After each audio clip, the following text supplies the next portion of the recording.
If you want to have a happy and fulfilling life, invest in community building, invest in building relationships.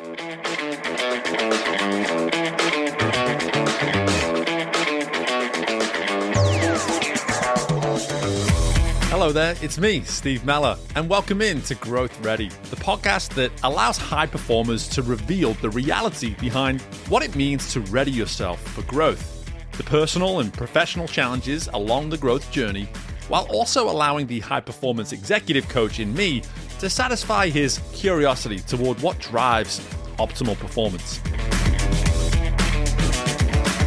On this episode, we welcome in founder of Venture for Canada and author of The Uncertainty Advantage, Scott Stirrett.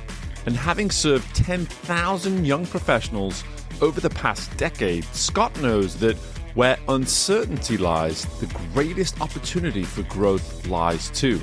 The question is, are we ready to lean in and go into the unknown? Hey guys, as we get started here with the episode, I want to just take 1 minute of your time to make a request for you to subscribe and rate the show. For our show to be easily discovered by other potential listeners, we need our current listeners, that's you, to take the time to not only subscribe, but to also rate the show. Whether you're listening to us on Apple Podcasts, on Spotify, whatever platform of choice, there are typically ways to be rating the show. So go ahead and click something like that 5th star and be sure to take that additional time to leave a comment or two about why it is you enjoy listening to the Growth Ready podcast. Your efforts on this will allow our show to be more discoverable, which means we're going to find more listeners and continue to have that significant impact on the community of human performance and personal development that I know you are all benefiting from by being listeners to this show. Please go ahead, take the time, subscribe, rate the show today. Hey, and while you're at it, why don't you share it with a few people as well? I appreciate you guys. Let's get to the interview. Hello and welcome back into the most recent installment of Growth Ready. I am excited to be welcoming someone in north of the border today, up in Toronto, Canada. Scott Stirrett is joining me, and as I was just sharing with Scott before we press record, so excited to learn more about his story. I know you will be too, but before we get into all of your background and the phenomenal insight I have no doubt you'll be sharing with us today, Scott, I would love for you to answer what I ask everybody to answer to start us off. And what does it mean to you to be growth ready? To me, to be growth ready is to embrace the uncertainty that exists in the world. I think we live in radically uncertain times and this is because of a variety of different factors, including the rise of AI, political instability, increasing global interconnectedness. And to be growth ready is to learn to not fear uncertainty, but to embrace it. And the great thing is that your ability to cope with uncertainty is a teachable skill. You can become better at thriving at uncertainty over time. What you already have, as the coach in me, you already have my complete attention of just, not only are you suggesting this notion of embracing over fear, but this is actually a trait that it's not something we inherit. We can actually learn it. We can actually develop it and be taught it over time. Before we maybe go there, I would love for you to just go to the initial part of your response first and talk to me a little bit about what is it you're seeing today in the work that you do that makes you feel as though uncertainty is as prevalent as you certainly make it seem. The biggest thing that I see that holds people back at the beginning of their careers is fear of uncertainty. And in my context of my work at Venture for Canada, we've helped over 10,000 people launch their careers across Canada. And I've seen firsthand that fear of uncertainty holds people back in terms of perfectionism, in terms of fear of taking risks. Mm-hmm. And the more that you learn to embrace the uncertainty in the world, the more that you can begin to capitalize on all of the opportunities that are out there. Yeah, and so you're alluding there straight away to the work that you're doing with Venture for Canada, and it's such a phenomenal mission and movement. From the information I've read about it, we're now about 12 years into it, I think. And 12 years in, 60 million, 80 million raised, I think, for young professionals to go and do what it is they need to go and do in this world. And here you are coming at it from their perspective in the way you're responding to this question. But here I am working with my demographic of what I do today as an executive coach is probably an average age of high 40s, low 50s. And it is just as prevalent in that demographic as it is in the demographic that you're alluding to as well. And I think it's for that very reason that you just mentioned there. It's if we don't embrace it at that early phase of life, do we ever actually realize the importance of embracing it? Or when do we get to that point where it's just like life and our careers and our situations kind of hits us over the head and says, you should have embraced this a lot sooner, but hey, now's maybe a good time to do it. Is this something, obviously you're working with this younger demographic, but from your own perspective, like how have you maybe noticed this in your life, or how have you noticed it far beyond this demographic that you're typically working with in these young professionals? Fear of uncertainty, it is something that can hold anyone back at any point in their lives and careers. And the reason being is because fear of uncertainty is baked into our DNA. That there are many studies that show that the majority of people would prefer to know a bad outcome rather than an uncertain outcome. And it's because when we were cave people wandering around, uncertainty often meant death or that we weren't going to eat for 2 weeks. It was really a matter of life and death. So when we face uncertain situations now where the stakes aren't necessarily as high in the vast majority of cases, we automatically often go to the worst possible outcome. And that makes us really fear uncertain situations. So when you think of people who are older in career, the same challenges exist. The good news is that regardless of your age, you can learn to develop a better relationship with uncertainty. But I agree with you. I think if you start to build your uncertainty muscles in your 20s, you're going to be put in a better position as you go into your 30s and 40s and 50s and later. And the reality is that there are different uncertainties that we face at every point in our lives, whether that is having children or launching a business or having a parent fall ill and pass away. Certainly young people face a lot of uncertainties in identity formation, entering the workforce. But there are other uncertainties that other people face at other points in their life that are equally uncertain. Yeah, and it is something that I was just sharing with you before we press record.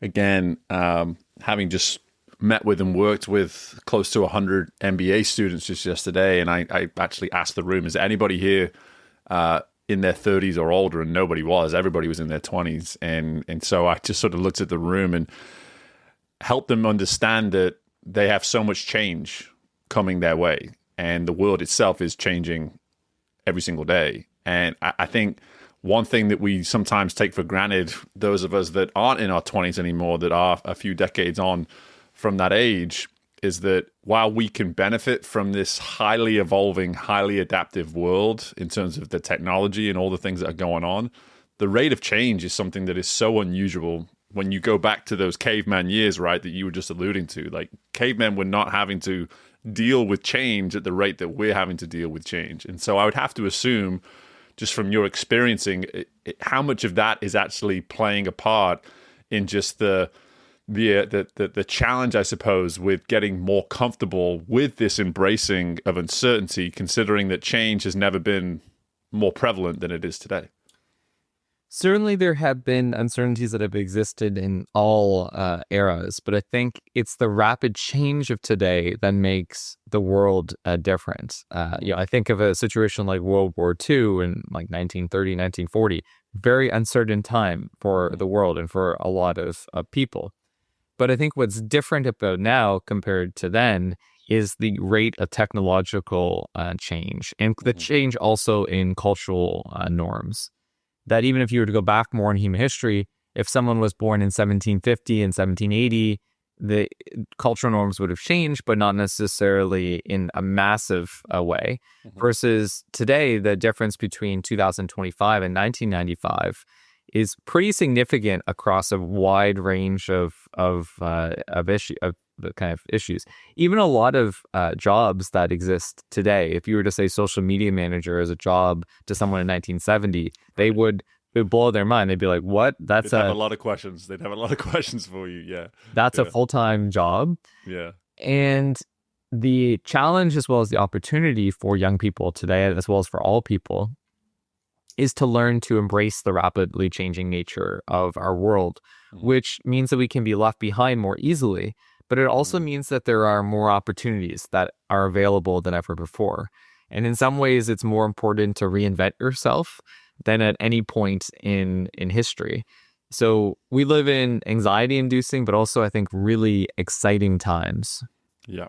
Yeah. Well, let's get to the teaching part of this now. I really want to learn more about some of this work that you're doing and maybe how this could be teachable to those far outside of their 20s, because I think we have maybe a handful. When I look at the stats every single month, I think we have a few folks in their 20s, so I appreciate you guys tuning in, but for the most part, we have lots of folks further down in their careers that are listening to this. I'm just curious, if someone's listening to you right now and they're like, gosh, Scott, like you are speaking to me at this point. Like I've never been good with change. I feel like everything around me keeps changing. I feel my anxiety kicking in consistently because of all this change. What might be some of those maybe initial approaches that one can take to simply better experiencing and handling that change? In my book, The Uncertainty Advantage, I go through 6 core pillars of advice. And those include, first, the importance of self-compassion.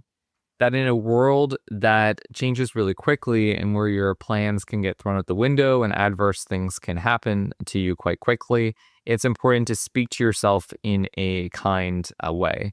I was speaking at an event last night about this, and a young person came up and was really asking me a lot of questions about what does being self-compassionate mean? What does speaking to yourself in a nice way? And what I said to him is, it means speaking to yourself like you'd speak to a friend when they're going through a tough time, rather than belittling yourself or being really hard on yourself.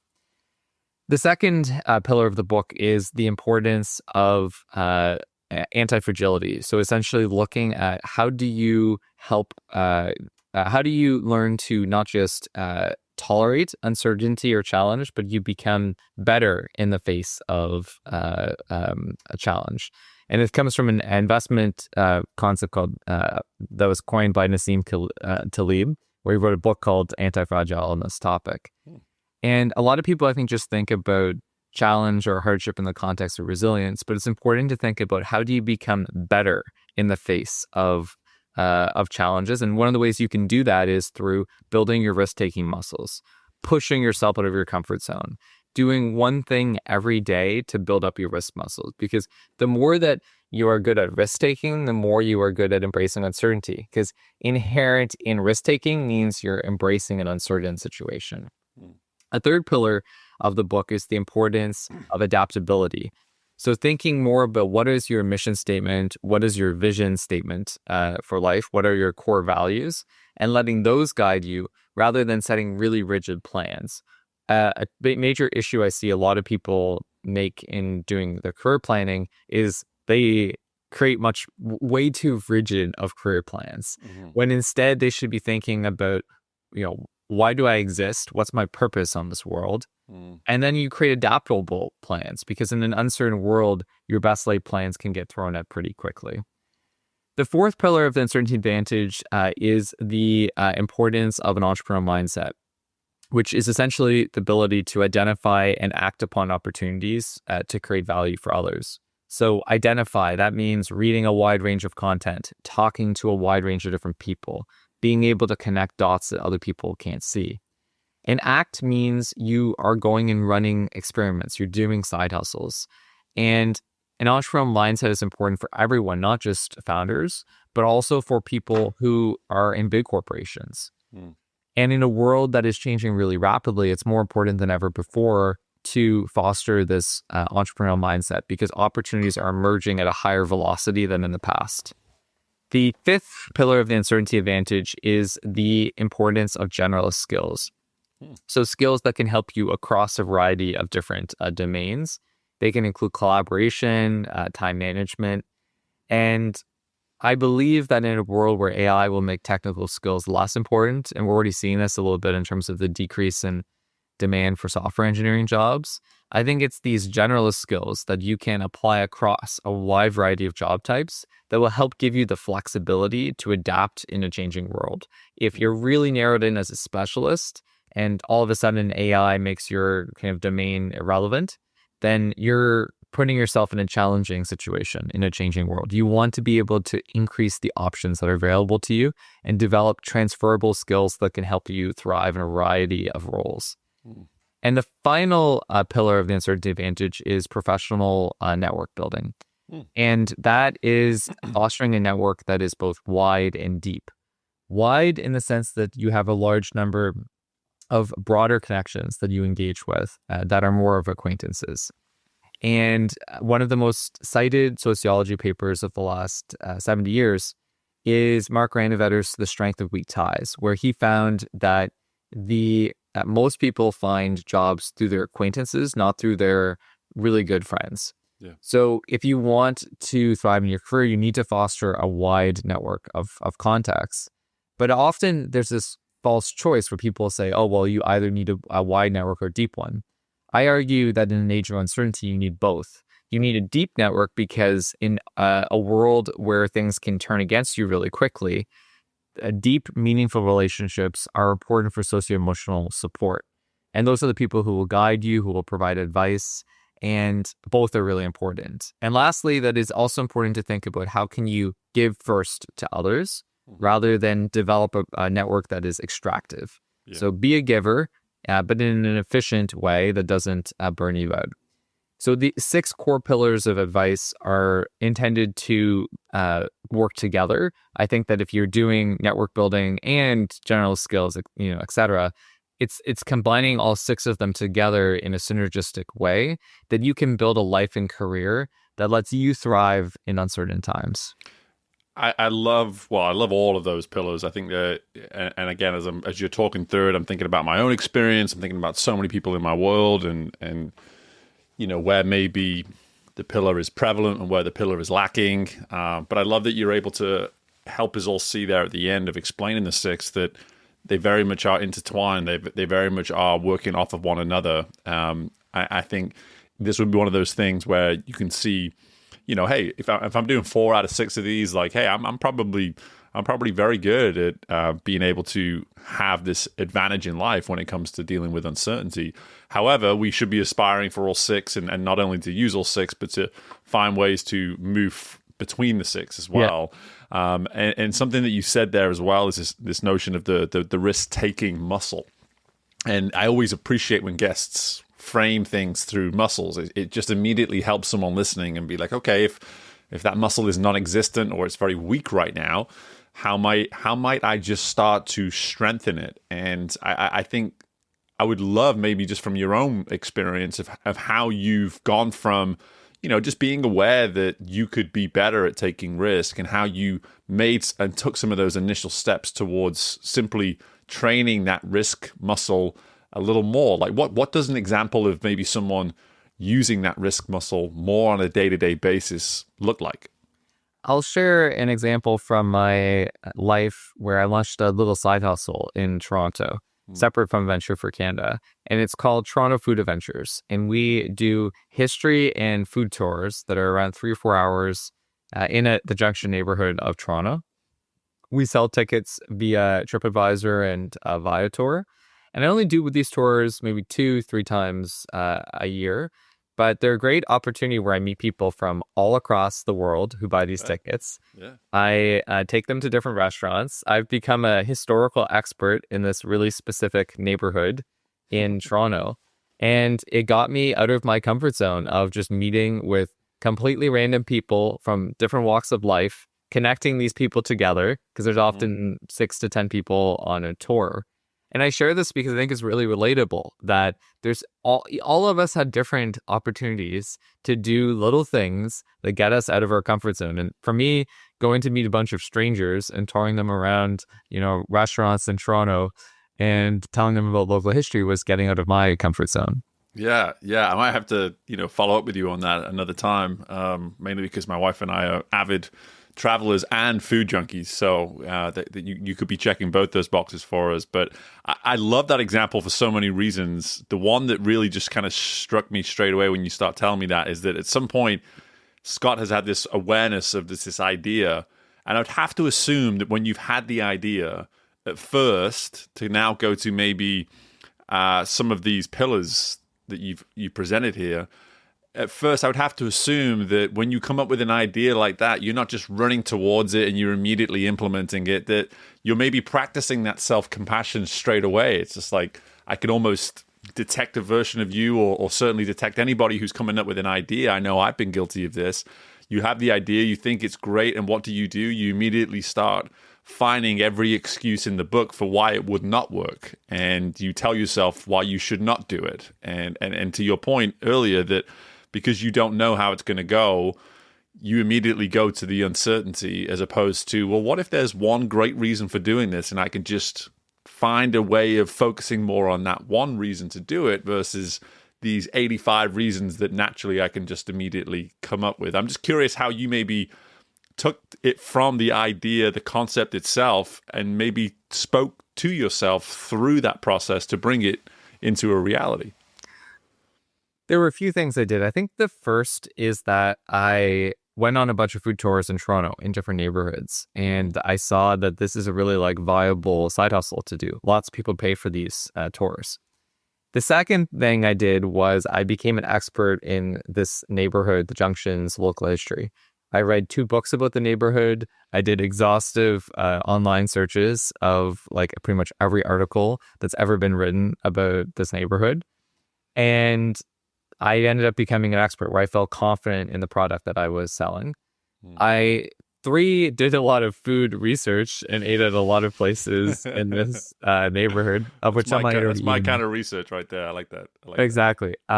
So I did that, and that was great. And then I felt I knew a lot about the restaurants. And then I said, okay, I'm going to put up some a listing on TripAdvisor, and let's see how it goes. And I started it actually in February 2020, so not a good time. There were no signups. But then randomly in summer 2020, I had my first purchase from somebody. There you go. And we toured a family of 4 around the neighborhood. And then we got our first 5-star Google or 5-star TripAdvisor review. And like many things, TripAdvisor reviews really govern how many tickets then you end up selling. Sure. And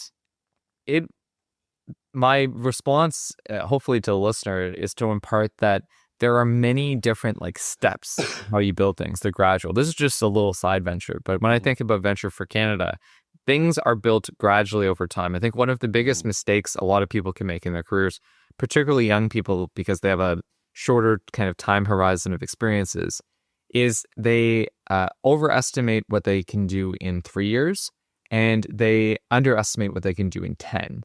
And in the early days of Venture for Canada, I was really frustrated because I thought, why haven't I achieved all these things in year 1, 2, 3? And then over 10 years, over almost 12 years, I've achieved more than what I initially set out to do. The point being is it takes a long time to often build something significant. And it's little tiny steps, little risks, day in, day out, that you gradually build something that is significant. Yeah. Almost never you're going to build something significant in the span of a couple of days or weeks. Yeah, I mean, you're now speaking to the mission of our show, which I really appreciate, and helping people see that. And I really appreciate how you framed it, because I think the 3-year and the 10-year perspective is such a normal perspective for people to go to. Sometimes we go even sooner than that, right? We want something by the end of the year, by the end of the month, and sometimes we just realize how unrealistic we're being. But at the same time, anyone who's stepping maybe into an entrepreneurship or a change in their career, they've decided to shift in some way, shape, or form, even if they're staying where they are and they love what they're doing, they've just decided that they want to do more of it, or they want to be more successful at it. And they start to envision where they want to be in 3 years. And to your point, they get a whiteboard out, they start dreaming, and things get really big really quick.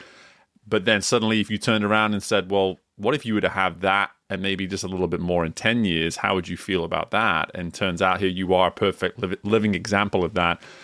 that you now look back more than 10 years later and you go, wow, I could never have imagined. I literally couldn't imagine, because I didn't imagine it would be as big as it is, and yet here we are. It is even bigger than I anticipated it being, and it makes me now want to go more to that second pillar, that anti-fragility pillar that you spoke about. If this idea of growing through hardship, growing through the difficult times, growing through uncertainty, and I think you use that word, getting better. And so it's like this idea of getting better through the challenges and the uncertainty.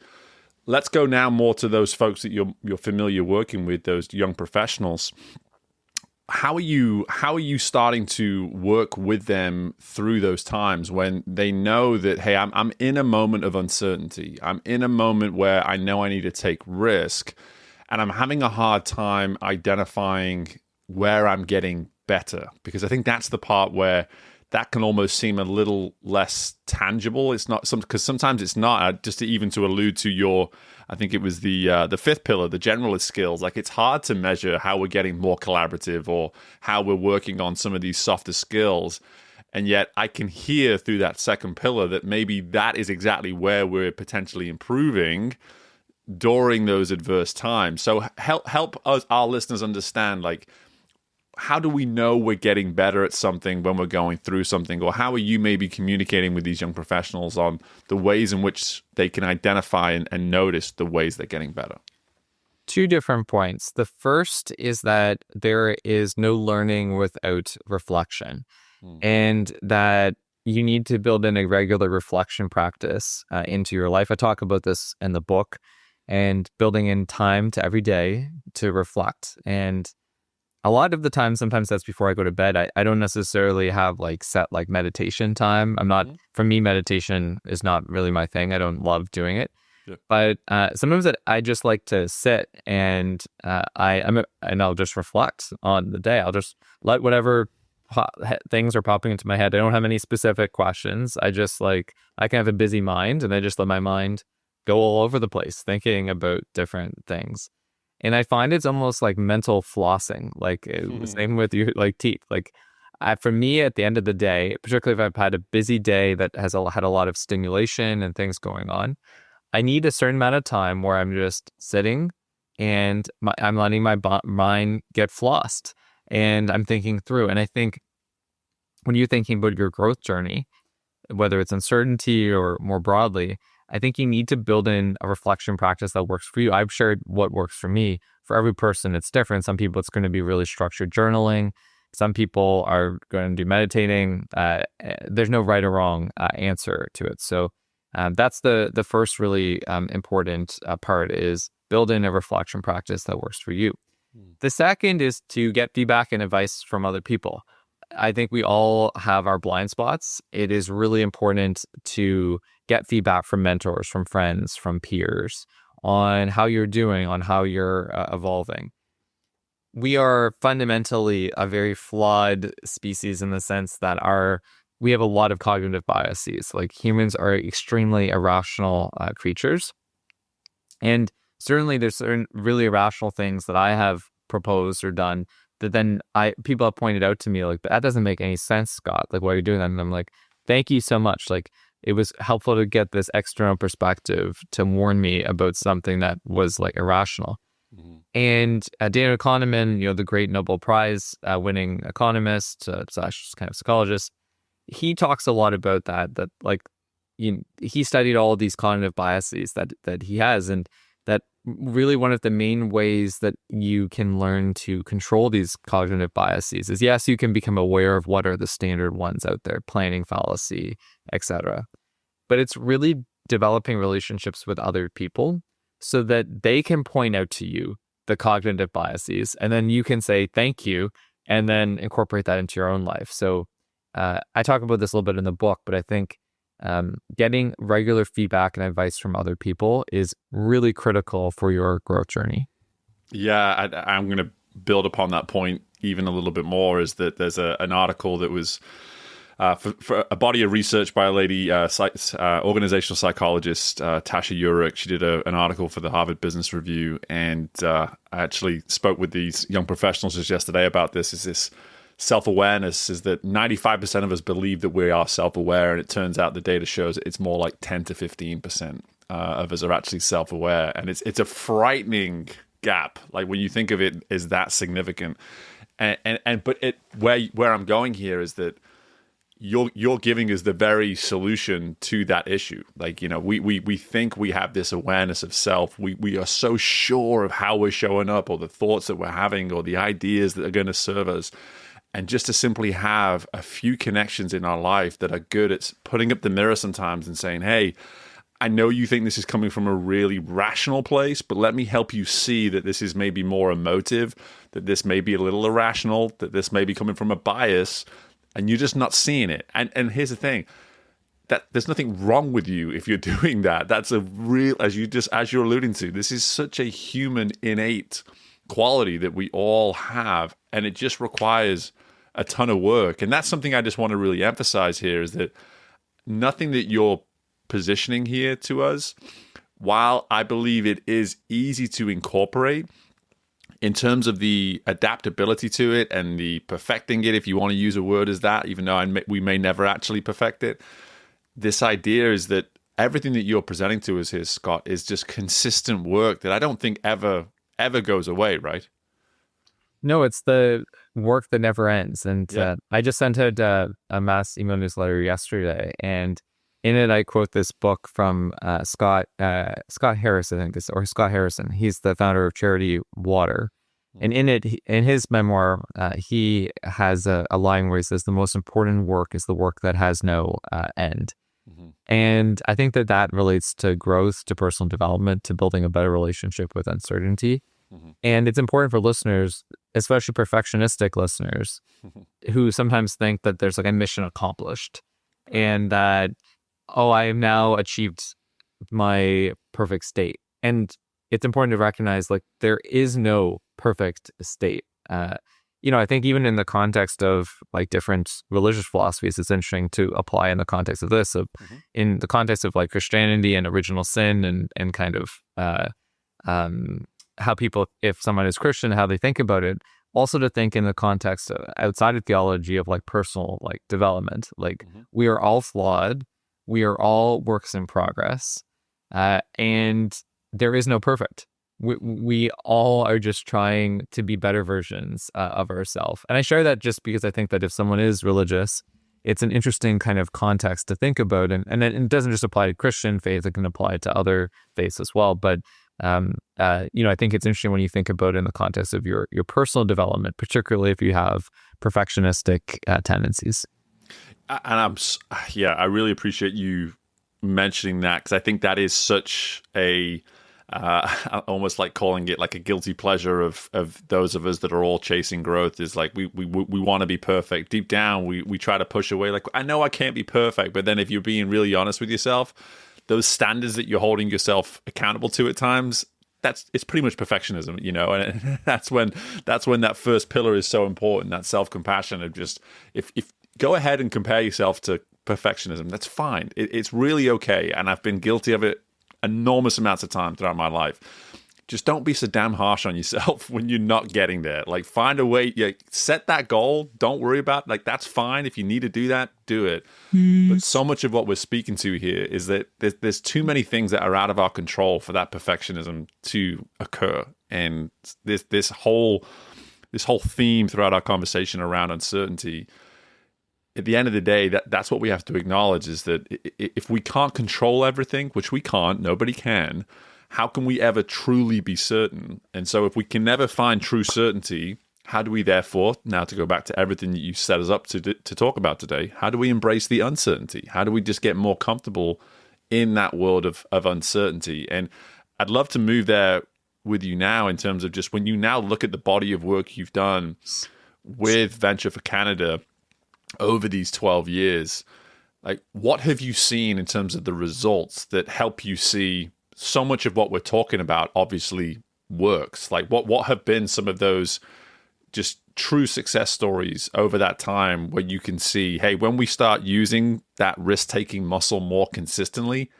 this is what we can expect to maybe start to experience?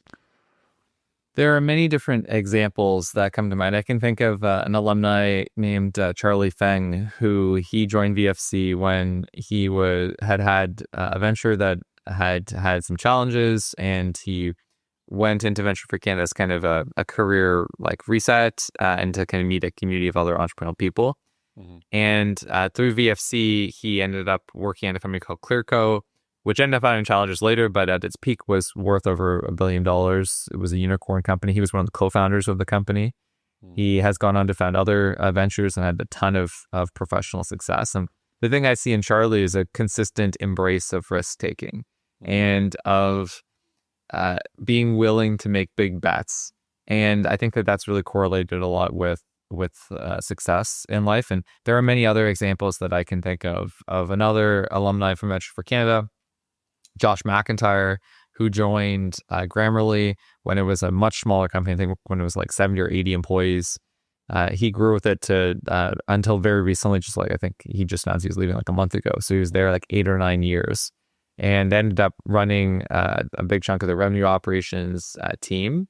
And he moved to San Francisco for this job and has had a ton of professional success and bet on a potential rocket ship that became a true rocket ship. So in the early start of your career, I think it's really important to make big bets with the context that it's easier to make big bets if you have a degree of stability financially in terms of kind of relationships. And for listeners, because I don't want to just blanket say take lots of risks, because someone might say, well, I have no money, and Right. or like easy for you to say like, but what I think is important is first set up a foundation of stability for yourself, ideally, certain kind of baseline savings, kind of core social network to be able to support you.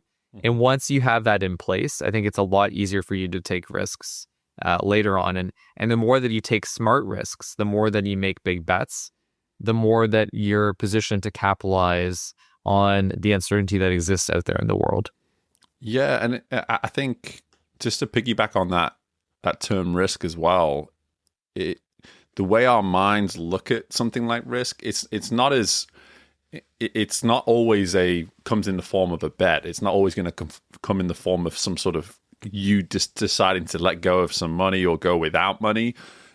Risk can also come in the form of just stepping into something knowing that you can fail.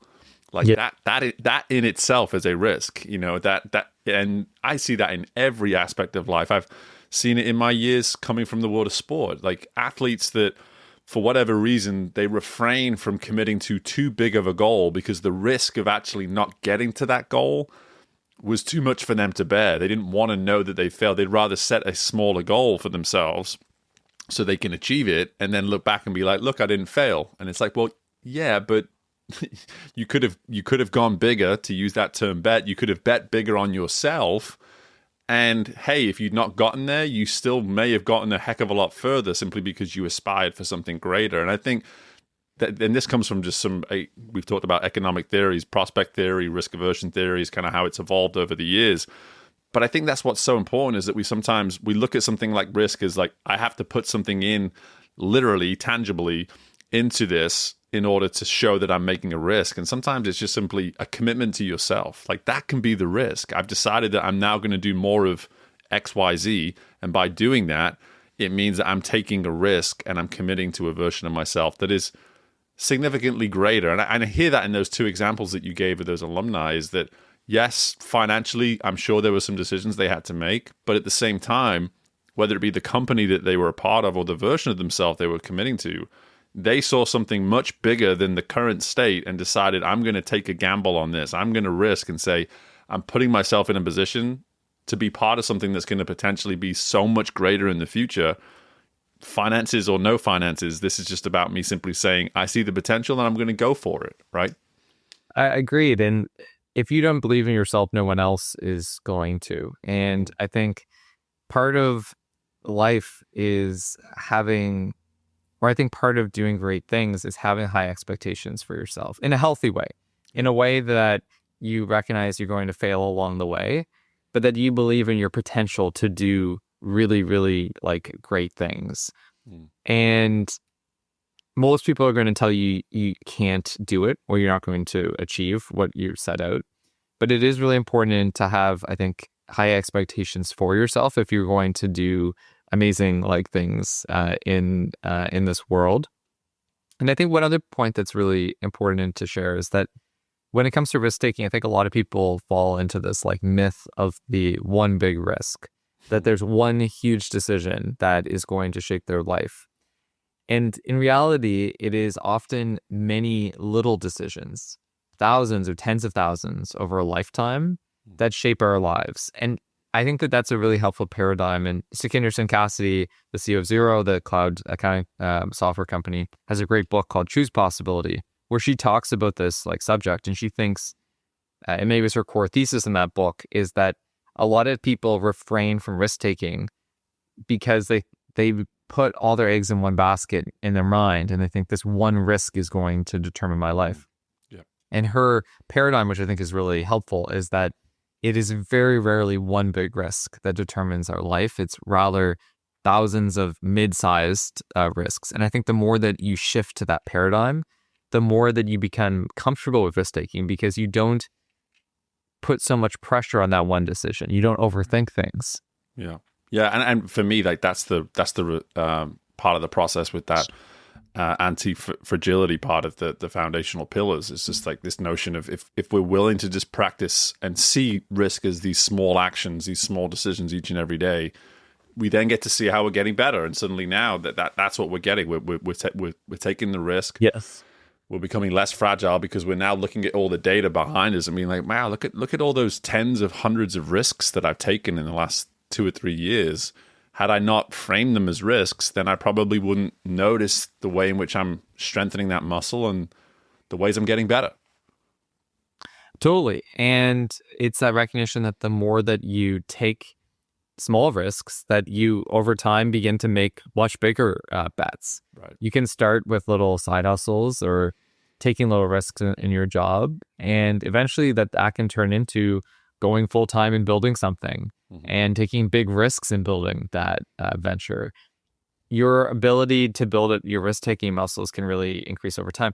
And likewise, your ability to build your uncertainty muscles, which are very interrelated to risk-taking muscles, can also be developed. The great thing is that learning to cope and learning to thrive with uncertainty is a teachable skill. And as I've done talks about my book, The Uncertainty Advantage, with folks across North America, one of the things I have seen firsthand is that our relationship with uncertainty can ebb and flow over time. So there's sometimes certain moments in our life where we're really good at managing risk-taking, at managing uncertainty. And there's other moments, let's say when someone's in more poor mental health, where they become really paralyzed by uncertainty. And that's important also to think of in the context of risk-taking. Uncertainty kind of coping is that just because you might be challenged right now in terms of your risk-taking muscles, in terms of your uncertainty, doesn't mean that you're set for the rest of your life. That it's important to have a growth mindset and to recognize, yeah, right now I'm not that good at dealing with uncertainty and risk-taking, but I can get better at it. And like many things, I think you have a growth mindset when it comes to risk-taking. You are going to become much better at risk-taking in the long term. Yeah. No, I love it. And at one place I really wanted to just finish this on as well, it's just the power of community. And obviously you've built that with VFC, and you speak about it as one of those pillars of the professional networking. And I would love for you just to give us some examples of the power of, or at least just one example of the power of how community has played a part in the success of these individual outcomes, these individual stories. You gave us a couple of those insights, but why it is that we need to be seeking community and the power, therefore, of what a community can do, whether it be our network or whether it be those that we're around every single day. The Harvard Happiness Project was a study where they tracked the happiness of folks from JFK's Harvard class over the span of around 70 years. And in that research, they found that the biggest correlation between your happiness in life and anything else was the extent to which you had quality relationships with other people. And it's important to think about relationship building, relationship kind of maintenance, spending time with other people as an essential part of self-care. And Derek Thompson, the writer of The Atlantic and author of Abundance, he also has been writing a lot recently about the decline of partying in the United States and how Americans party way less than they did 20 or 30 years ago. There's way fewer social events, and the impact that has on well-being, on emotional health. And for listeners, I think it's important to think about community as an essential part of thriving in uncertainty, because in an uncertain world, a lot can go wrong. Think of where you're in Louisiana, where a lot of people can have uncertainty in terms of flooding and of hurricanes. And every hurricane season is probably quite stressful for a lot of people in Louisiana, especially with the context of Hurricane Katrina and some of the past challenges.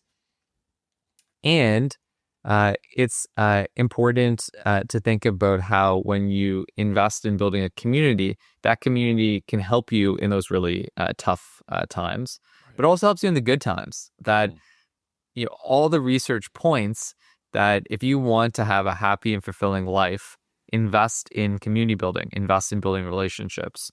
Now, to grind it back to Venture for Canada, what I've seen firsthand is the power of community in action across our various initiatives. There have been many people who've gotten married through Venture for Canada. They met participants. They've had children through Venture for Canada. They founded businesses through Venture for Canada. They found best friends through Venture for Canada. And one of the most joyful parts of my time in building Venture for Canada has been seeing this phenomenal community. We do community roundtable dinners where we bring together our different community members together over food to talk around different topics. And when I think about why Venture for Canada was been able to raise $80 million and get all the support, I think it's partially because we really embrace community building as an essential part of our organization. So to wrap things up for a listener, I think it's really important that you invest time in relationships with other people, that you show up for friends, that you cut back the screen time and you spend more time with like actual real people, you host more parties. And the more that you do those things, the more that I think you're both going to have a successful career and you're going to have a successful life. And I'll share a final just personal example is that my grandparents are almost 94 and they are both extremely cognitively healthy. They live in their own house. My grandfather still works a fair amount. And they have like an extremely voracious social life. They have people over like 3 or 4 times like a week for parties. And I think a lot of people of that generation did that. And I think my grandparents are quite happy people because the quality of their relationships are really high. And I couldn't, emphasize this more of invest in relationships, invest in community, and think about tangible things you can do to build deep relationships with people in your life, but also to build relationships with a broader set of people. I know a lot of people in a lot of geography. So what I did was create an email newsletter where I send out my top kind of reflections and sort of life updates once a month to like 1,400 people. And it's been great. I hear from so many different random people who I normally wouldn't have the time. It's hard I can't have one-on-one coffee catch-ups with 1,400 people on a regular basis. But the email newsletter has been a really effective way for me to build a more personal bond with a large number of people, some of whom I know really well, but others who are more acquaintances. Sure.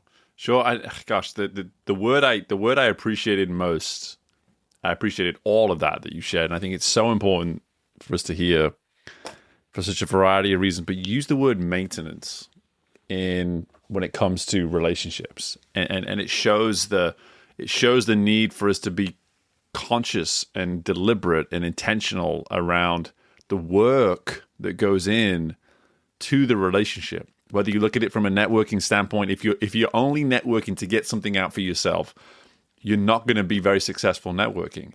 What are you bringing to those relationships? What are you bringing to those other people that, for all you know, maybe they're for the exact same reason? So good luck getting anything from anyone whose reason for networking is also to get anything from, stuff from other people too. And so you're suddenly now in this locking match with somebody else where neither of you are willing to give, but both of you want to take. And that's where you can find yourself. So be the giver, be the person that's bringing something to that network. People are going to notice that. The other part of it too that I think is so important is you mentioned, yes, they're going to be there to pick you up, but they're also going to be there for your successes as well. That's something that community has done for me that I desperately, desperately needed. I did not need any help in knowing when I did stuff wrong. I was always the first person to be like, Steve, you screwed up. You got to figure this out. But I was terrible at acknowledging when I actually did something good and when I was successful. And my wife has been incredible for me in that world for the last 9 years. She's just time and time again, Steve, you want to just acknowledge that you've actually done something pretty great here? And I'm like, yeah, maybe. And that muscle was terrible when we first met. And it's gotten a lot better now where I'm now around more people that will say, Steve, that was amazing, or Steve, you did something great. And whether I receive it very uncomfortably, which I still do, I think it's a British thing. I think we don't do well with compliments, sadly. But at the same time, the fact is we need to hear that. We need people who are in our corner saying, you did great work. I am so excited for you. We should go and celebrate. Like that. That is what we need. That is what makes us, as you say, happy, truly happy in this world. I love that we've had this opportunity to chat for so many reasons, Scott, but for the fact that we're actually leaving it on that point of just encouraging folks to get out more, to sit down more, to meet with people more, to bring people into your home more in this time where all the reasons are to stay at home by yourself, watching TV, all the options on your phone. We need to push back against that. We need to be the example for others that, we want to see in this world. And so I just appreciate so much of what you provided here. And before you go, though, I want to make sure that we can learn as much as we can possibly learn either about you, the book, and of course, VFC, if anybody wants to just go and read a little bit more into this, the work that you're doing there. Where can we find all that information? In terms of Venture for Canada, you can find more information at ventureforcanada.ca or ventureforcanada.com, and lots of background on our programs and the work that we do. In terms of me and my book, you can check out The Uncertainty Advantage on Amazon.com. It is coming out on September 16th in the United States. It came out on August 19th in Canada, and excited to share it is #1 in the careers category of Amazon.ca right now. Amazing. It's actually #2 in the business decision-making category, which is actually a pretty competitive one. So I'm excited to share that it is doing quite well on Amazon in Canada. And you can also learn more about me by checking out my Substack, where I send a monthly email out to 1,400 people, and with some of the best kind of articles and kind of recommendations and things that I've seen over the last month and my thoughts on uncertainty. And finally, you can learn more about me by checking out my website, which is sti2rs.com. And on my website, there is a little quiz called the Uncertainty Quiz. And it gives you a score of 0 to 48 on what is your comfort level with uncertainty. Ooh. And I think one of the first steps of learning to develop a better relationship with uncertainty is understanding what is your current relationship with it. So, Steve, I have really enjoyed this conversation. You asked great questions, and I completely agree on the closing note of community. We live in a world with a lot of distractions and a lot of pressure on us, and it can be hard to prioritize time for relationships. But in an uncertain world, it is more important than ever to lean into maintaining relationships. And to your point, it takes work, it takes dedication, and it takes intention. Yeah, absolutely. Love it. And hey, maybe we've captured a few more folks in their 20s to help with my demographics today when you send this out to your VFC people. But at the same time, Scott, everything you just said, the feeling is mutual. I appreciate it. And I now have a test to go take on Stirrett.com. I'm looking forward to seeing just how well I handle uncertainty. But all that information is going to be in our show notes. Once again, Scott, thank you so much for the time today, brother. Best of luck with everything in your world moving forwards. Thank you. And my thanks again to Scott for joining us on the show today. There's a specific part of the conversation that I want to highlight, but something that Scott and I were actually talking about off air before I get to that, as we wrapped up recording, was that this was much more of an academic, research-oriented conversation, something that we typically don't get into the weeds with, but I really think it was important today for us to do that for a variety of reasons, one of which I want to go into now. The way in which Scott was able to just reinforce the notion of the risk-taking muscle through some of the research that he suggested allows us to understand just how normal our inability to embrace risk is. We're incredibly human when it comes to that. We're not supposed to be running towards risk. We weren't put on this planet to do that, and we haven't evolved in a way to do that more effectively. The fact is, it's a muscle that must be trained. It's a muscle that must be practiced, and there's ways to do it effectively. But it starts by just simply acknowledging, in my opinion, what is risk? Look at your world right now. What is risk in your world? What could that look like? What could a small step, as Scott alluded to, be that you could take that would allow you to take a step toward risk? Just to simply show yourself that you are, in fact, capable of taking a risk. We only figure this stuff out by trying. But let's not make this an elephant-sized decision when really it's tiny. What is one small thing in your life right now that would show that you're willing to take a risk? And what would you learn by taking that risk? How could you benefit? And how could you see the need to realize that benefit and use that as your catalyst to then take the step, take the risk? So I hope you all appreciated the conversation as much as I did, but at the same time, let's be a little bit more risk-taking. Let's be a bit more assertive when it comes to leaning into this uncertainty that Scott gave us so much great insight around. But in the meantime, folks, as always, I appreciate you taking the time to listen. If you're new to the show, don't let this be the one and only time that you're listening. Make sure you subscribe, go back, listen to a whole bunch of other episodes. It's a great reason to download some content for some upcoming travel maybe, or for some meaningful car rides to and from work where you can continue to grow and develop yourself. As always, too, be sure to leave a rating. And I just want to thank you for consistently showing up and listening to the show. But in the meantime, best of luck with anything and everything you have going on in your world. And I look forward to doing this again with you very soon. Bye for now.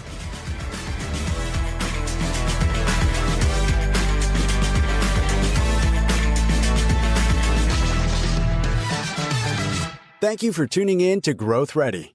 If you liked what you heard and are feeling ready to grow, be sure to leave a 5-star rating, subscribe to the show, and share the episode with someone you know is ready to fuel their growth journey today. We love our community, so don't hesitate to reach out to us at podcast@growthready.com. And until next time, we are Growth Ready, and you will be too.